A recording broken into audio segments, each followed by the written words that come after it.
இலக்கையும் நோக்கித்தான் நாம் பயணித்திருக்கிறோம். இப்போவும் அதேதான். இப்பொழுது நம்முடைய நாட்டிற்கான ஒரு முக்கியமான போராட்டமாக அதில் தமிழகம் முன்னணியில் நிற்கிறது. அதற்கு உறுதுணையாக நிற்க வேண்டியதுதான் என் கடமை என்பதை நான் முடிவு செய்து பல நாளாகிவிட்டது. பாரத் ஜோடோ யாத்திரா நடக்க ஆரம்பித்ததிலிருந்து இங்கே நம்ம கை கொடுத்தது இது எங்களுடைய கடமையாக நான் நினைக்கிறேன். எனக்கு அரசியல் தொழில் அல்ல, கடமை. அப்படித்தான் எல்லோரும் இருக்க வேண்டும். நான் ஒரு சவால்லாம் விடல, எந்த தலைவர் இப்படி பண்ணார்ன்றதெல்லாம் கேட்க மாட்டேன். நான் செய்திருக்கிறேன். அதுதான் நான் நம்பும் அரசியல். சுயநலமற்றதாக, கடமையாக அது இருக்க வேண்டும். எல்லோருக்கும் அது அப்படித்தான் இருக்க வேண்டும் என்று நம்பி வந்தவன் நான் அரசியலில். அதே பயணத்தில் தான் நான் நடந்து கொண்டிருக்கிறேன். இந்த முயற்சி, இந்த ஆட்சி தொடர வேண்டும் என்று நினைப்பவர்கள் அது ஒரு தமிழ் குடிமகனின் உரிமை. அந்த நிலையிலும் ஒரு கட்சித் தலைவன் என்ற நிலையிலும் நான் எடுத்திருக்கும் முடிவு இந்த ஆட்சி மீண்டும் மலர வேண்டும், வர வேண்டும் என்பதுதான். அது என் முடிவு. என்னுடன் 40 வருடமாக, 30 வருடமாக, 25 வருடமாக, இப்படி 20-15 வருடங்களாக என்னுடன் வந்து கொண்டிருக்கும், தலைமுறையாக தொடர்ந்து என்னுடன் வந்து கொண்டிருக்கும் என்னுடைய தொண்டர்கள், ரசிகர்களாக இருந்து தொண்டர்களாக, நற்பணி தொண்டர்களாக மாறியவர்கள் இன்றும் என்னுடன் இருக்கிறார்கள். என்னுடைய அறிவுரையெல்லாம் கட்டளையாக ஏற்றவர்கள், அரசியலுக்கு நான் வந்த பின் கேள்விகள் கேட்டு பதிலும் பெற்று என் பாதையில் என்னுடன் தொடர்ந்து நடைபோட்டுக் கொண்டிருக்கிறார்கள். அந்த 9 வருடமாக அதுவும் அழுத்தமாக என்னுடன் நின்று பயணித்துக் கொண்டிருக்கிறார்கள். அவர்கள் அனைவருக்கும் நான் நன்றி சொல்ல வேண்டிய அவசியம் இருந்தாலும் சொன்னால் அவர்கள் அந்நியமாக நினைத்து விடுவார்கள். அவர்களுக்கு அது நான் சொல்லிக் கொள்கிறேன். சொல்லும் போது வெற்றி பெற்ற பின்பு எங்கள் தோள்களின் தினவு கொஞ்சம் குறைந்திருக்கும். அப்ப நாங்கள் எல்லோரையும் பாராட்டுவோம், எல்லோருக்கும் நன்றி சொல்வோம். இப்போ மாண்புமிகு முதல்வர் அவர்களை சந்தித்த பொழுதும் உங்களை நான் ஆட்சி கட்டலில் மீண்டும் பார்க்கிறேன் என்று வாழ்த்த கூட இல்லை. எதிர்பார்ப்பு இது எங்களுக்கு, அதை நீங்கள் நடத்தி காட்டுங்கள் என்று சொல்லிவிட்டு வந்தேன். ஒரு சிட்டிசனாகவும் ஒரு கட்சியின் தலைவனாகவும் நான் அவரிடத்தில் அதை சொல்லிவிட்டு வந்தேன். வேற என்ன முடிவு என்னன்னா, நாங்கள் அவர்களுடன் நிற்போம். இந்த சீட் எத்தனை அதெல்லாம் நான் எண்ணலை, எப்பவுமே எண்ணலை. நான் வரும்போதும் சரி, அது நீங்க எப்படி வேணா யார் என்ன சொன்னாலும் நான் இதுதான் என்னுடைய பொசிஷன். என்னுடைய கட்சியின் உறுப்பினர்கள் எல்லாம் அவர்களுடன் கலந்து ஆலோசித்து நான் எடுத்த முடிவு. இதில் வெளியில் இருந்து நாங்கள் ஆதரவு கொடுப்போம். ஆதரவு என்றால் அழுத்தமான ஆதரவாக இருக்கும், தோளாக இருக்கும் அது என்பதை இங்கே உறுதியாக. நேர்மைக்கான அக்னி பரீட்சை, நேர்மைக்கு அக்னி பரீட்சை கிடையாது. கற்புக்கே இருக்கக்கூடாது என்று நினைப்பவர்கள் தார்கள். நேர்மை தீ போன்றது, அந்த தீ பரவட்டும்.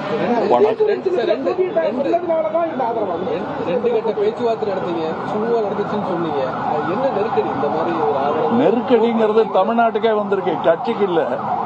அதனால என்ன நெருக்கடின்னு கேட்காதீங்க. நீங்களா புரிஞ்சுக்கணும், நீங்க தானே போய் சொல்லணும்.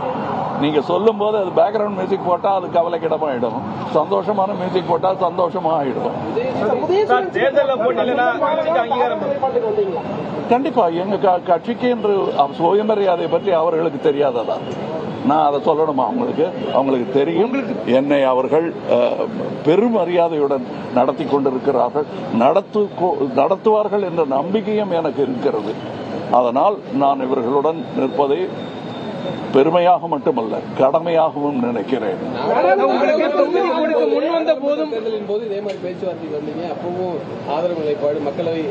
போன்ற ஒரு முடிவு எடுக்க வேண்டிய சூழல் வந்திருக்கு. எப்படி முடிவை எடுக்கிறது சொல்லுங்க. திராவிட முன்னேற்ற கழகத்தின் சார்பில் எங்கள் ஒப்பற்ற தலைவர் தளபதியின் சார்பில் கலைஞானி,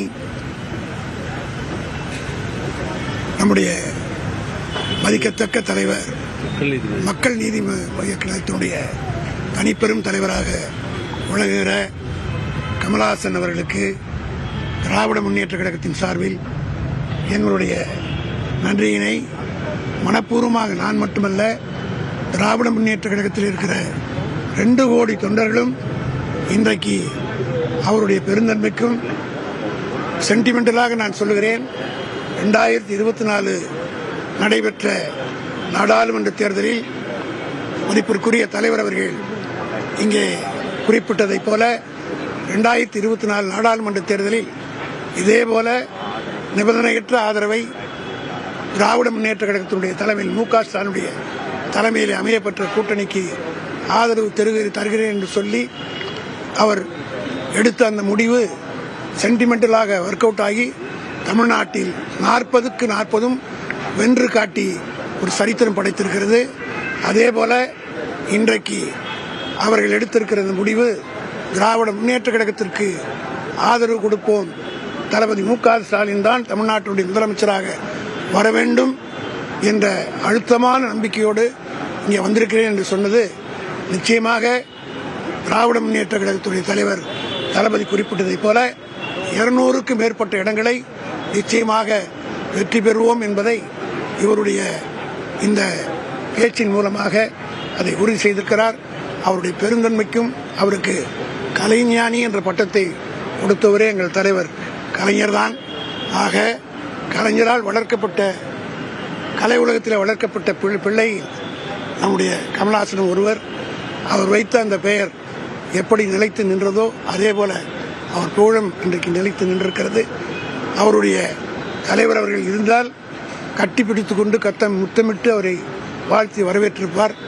அவர் இல்லாத இந்த தருணத்தில் அவர் பெற்ற மகனை அந்த அரியாசனத்திலே அமர வைக்க வேண்டும் என்ற அந்த உணர்வோடு இன்றைக்கு அவர் செய்திருப்பதை திராவிட முன்னேற்ற கழகத்தில் ஒரு 63 ஆண்டு காலமாக தொடர்ந்திருக்கிற ஒரு தொண்டன் என்கிற முறை உள்ளிருக்கிற வகையில் அவருடைய திமுகவுடைய கடைசி தொண்டனிலிருந்து மூத்த தலைவர்களின் அனைவரின் சார்பிலும் என் சார்ந்த நன்றியை தெரிவித்துக் கொள்கிறேன்.